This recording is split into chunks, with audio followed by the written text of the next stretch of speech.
Hello दोस्तों, SP academy से मैं रोशन कॉमर्स वाला। दोस्तों क्वेश्चन नंबर 27 मैंने पोस्ट पे डाल दिया है। आज मैं क्वेश्चन नंबर 27 यहां पर सॉल्व कराऊंगा। क्वेश्चन नंबर 27 की पहले बात कर ले तो इसमें सुधीर और विशाल दो साझेदार हैं और एक नया साझेदार पंकज 1/3 भाग के लिए आ रहा है और पंकज 15,000 रुपए कैपिटल का और 6,000 रुपए गुडविल का लेकर आ रहा है।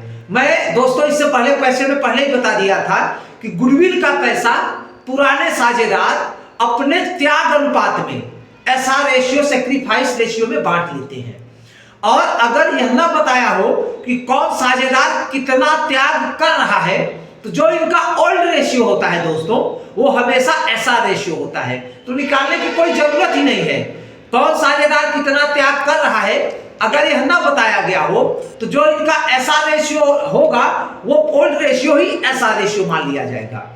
दूसरी चीज है दोस्तों, इस क्वेश्चन में यह बोला है कि गुडविल का पैसा निकाल लिया जाएगा। तो आज एक नई चीजें बताऊंगा कि गुडविल का पैसा निकलता कैसे है। अब दोस्तों हम आगे चलते हैं। इसमें जो खाते बनाने हैं बताया गया है प्लांट और मशीनरी तथा स्टॉक पर 10% की कमी कर दी जाएगी। तो पहला खाता हम बनाते हैं profit and loss appropriation account. तो पहला खाता हमारा होता है क्वेश्चन नंबर 27 में profit and loss appropriation account. इसका मेन उद्देश्य होता है दोस्तों कि कितना प्रॉफिट हुआ है पार्टनरशिप में वो पुराने साझेदार आपस में बांटेंगे। चाहे प्रॉफिट होगा चाहे लॉस होगा आपस में पुराने साझेदार उसे बांट लेंगे। तो दोस्तों यहां पर कमी हुई है टू डेप्रिसिएशन ऑन प्लांट और मशीनरी। प्लांट और मशीनरी में 10% की कमी आ गई है। तो 35,000 प्लांट और मशीनरी है। 35,000 का 10% अगर दोस्तों हम निकालते हैं तो 3500 आया। उसके बाद दोस्तों दिया है स्टॉक में भी 10% की कमी आ गई है। तो स्टॉक में जो कमी है ये भी हानि है फर्म के लिए। तो टू डिक्रीज इन स्टॉक 20,000 का 10% 2,000 आया। इतना लॉस हो गया है स्टॉक में। उसके बाद दोस्तों बिल्डिंग पे 20% की बढ़ोतरी हो गई। बिल्डिंग है दोस्तों 50,000। 50,000 का 20% 10,000। बिल्डिंग जो बढ़ा दोस्तों हमारा वो बिल्डिंग बढ़ा 10,000 का बाई एप्रोप्रिएशन ऑन बिल्डिंग। 50,000 का 10% 10,000। उसके बाद दोस्तों देनदारों पर 5% अशुद्ध ऋण यानी डूबत ऋण का प्रावधान है। तो टू बैड डेट्स यानी 9700 का अगर हम 5% निकालेंगे तो 485 रुपए आएगा। तो 9700 का 100 का अगर हम 4% निकालेंगे 5% तो 485 रुपए आया।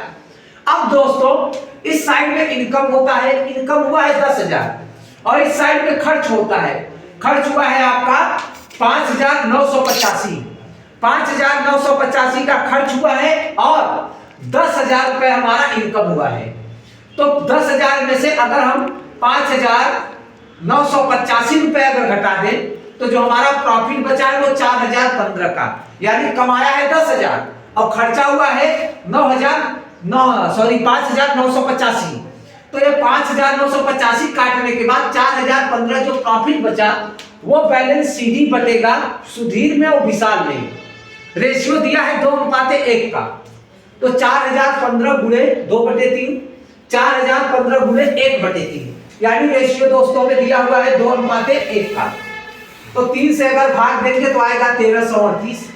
1338 में अगर 2 का गुणा करेंगे तो 2677 मिला सुधीर को और विशाल को मिला 1338 गुणे 1 का गुणा करेंगे तो 1338 यानी दोनों को जोड़ेंगे तो 4,015 यानी ये 10,000 में अगर हम इतना खर्चा काट देते हैं तो जो बचता है हमारा 4,015 यह दोनों साझेदार का मतलब सुधीर में और विशाल में 2:1 के अनुपात में बांट दिया जाएगा। जितना आया 2677 और 1338। तो यह तो था हमारा दोस्तों एप्रोप्रिएशन अकाउंट। अब बताते हैं कैपिटल अकाउंट। कैपिटल अकाउंट में दोस्तों जो नया साझेदार पंकज आया है उसे लेकर बनाया जाता है क्योंकि यह बैलेंस हमारा बैलेंस शीट में जाता है। यहां का जो बैलेंस निकल कर आता है दोस्तों वो बैलेंस शीट में जाता है। इसलिए हमेशा ध्यान रखिएगा कि कैपिटल अकाउंट नए साझेदार को लेकर बनाया जाता है लेकिन एप्रोप्रिएशन अकाउंट में नए साझेदारों को इन्वॉल्व नहीं करते। हानि है तो पुराने साझेदार लेंगे, लाभ है पुराने साझेदार लेंगे, यानी कि एप्रोप्रिएशन अकाउंट में नए साझेदार का कोई रोल नहीं होता। लेकिन यहां पर कैपिटल अकाउंट में नए साझेदार को लेकर बनाया जाता है। अब दोस्तों बाई बैलेंस बीडी, बैलेंस का मतलब होता है कि किसका कैपिटल में पुराना बैलेंस है।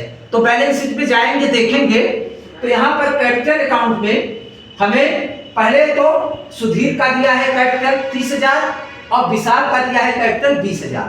लेकिन दोस्तों आपको एक बात और बता दूं कि इसमें अभी पंकज इन्वॉल्व नहीं है। बैलेंस का मतलब होता है कि कौन साझेदार पुराने समय से बिजनेस को चला रहा है। तो बिजनेस से चलाने वाले केवल सुधीर है और विशाल है, जिनकी पूंजी है 30,000 और 20,000। उसके बाद दोस्तों यहाँ से जो पीएल में प्रॉफिट है, ये प्रॉफिट आ जाएगा यहाँ पर बाई पीएल अकाउंट। यह साझेदार का इनकम है, सुधीर का 2677 और विशाल का 1338। उसके बाद दोस्तों जो गुडविल का पैसा आया है 6,000, ये इसी रेशियो में बटेगा 2:1 के रेशियो में। तो बाई गुडविल 6,000 का अगर 2/3 निकालेंगे तो 4,000 आया सुधीर का, और 1/3 निकालेंगे तो 2,000 आया विशाल का। और जब कोई साझेदार गुडविल का पैसा निकालता है तो इधर आ जाता है टू गुडविल। टू गुडविल में कितना निकल गया दोस्तों, यहाँ पर 4,000 और 2,000, ये साझेदार अपनी पूंजी को निकाल ले रहे हैं। उसके बाद दोस्तों जो नया साझेदार आया बाई कैश अकाउंट, कैश लेकर आया है। कितना कैश लेकर आया है दोस्तों, 15,000, यानी इसका जो कैपिटल है दोस्तों वही इसका कैश होता है। कैश लेकर आया 15,000। अब दोस्तों यहां पर मैं आपको फिर बता दूं कि बैलेंस, पीएल, गुडविल और कैश, गुडविल का पैसा निकाल लिया गया तो टू गुडविल। अब यहां पर पंकज का ऐड करेंगे तो इधर पंकज की पूंजी है 15,000 कैश के रूप में, और इधर कुछ नहीं है, तो बैलेंस जो बचा पंकज का वो आया 15,000। उसके बाद विशाल का ऐड करेंगे तो 23,338, 23,338 में 2,000 विशाल निकाल लिया है, तो विशाल का जो बैलेंस बचा 21,338।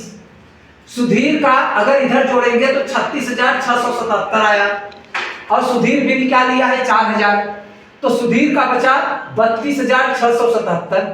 और टैली हो गया दोस्तों, जो बड़ा है उससे टैली हो जाता है, यानी 36,677, 23,338 और 15,000, ये टैली हो गया दोस्तों।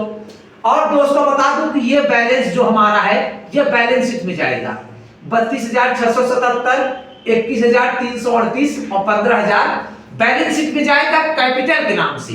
यानी अब जब नया बैलेंस शीट बनेगा तो उसमें सुधीर भी रहेंगे, विशाल भी रहेगा और पंकज भी रहेगा, यानी तीनों बंदे रहेंगे। अब किस रेशियो में रहेंगे, जो इनका दिया हुआ बैलेंस है, यानी 32,677, 21,338 और 15,000। तो दोस्तों अब चलते हैं, हम आपको बताते हैं, सॉल्व करूंगा बैलेंस शीट। बैलेंस शीट दोस्तों मॉडिफाई होता है, चेंज होता है। जो बैलेंस शीट पुराना दिया होता है उसमें क्या चेंज हो गया है वो आप चेंज करके बनाते हैं एक न्यू बैलेंस शीट, नया बैलेंस शीट। तो दोस्तों नया बैलेंस शीट में अगर मैं बताते चल रहा हूं, बैलेंस शीट में जो चीजें अतिरिक्त सूचना में टच कर ली गई होंगी उनको कम ज्यादा करेंगे, जो नहीं टच कर की होंगी उनको मुझे छूने की जरूरत नहीं है। जैसे अगर मैं बात करता हूं लायबिलिटीज में सन्ड्री क्रेडिटर, ये नहीं टच किया है कहीं भी, तो सन्ड्री क्रेडिटर 65,900। अब दोस्तों कैपिटल में पहले दो लोगों का कैपिटल था, सुधीर का, विशाल का, लेकिन जब मैंने कैपिटल अकाउंट बनाया तो उसमें पंकज का भी कैपिटल अकाउंट बना लिया।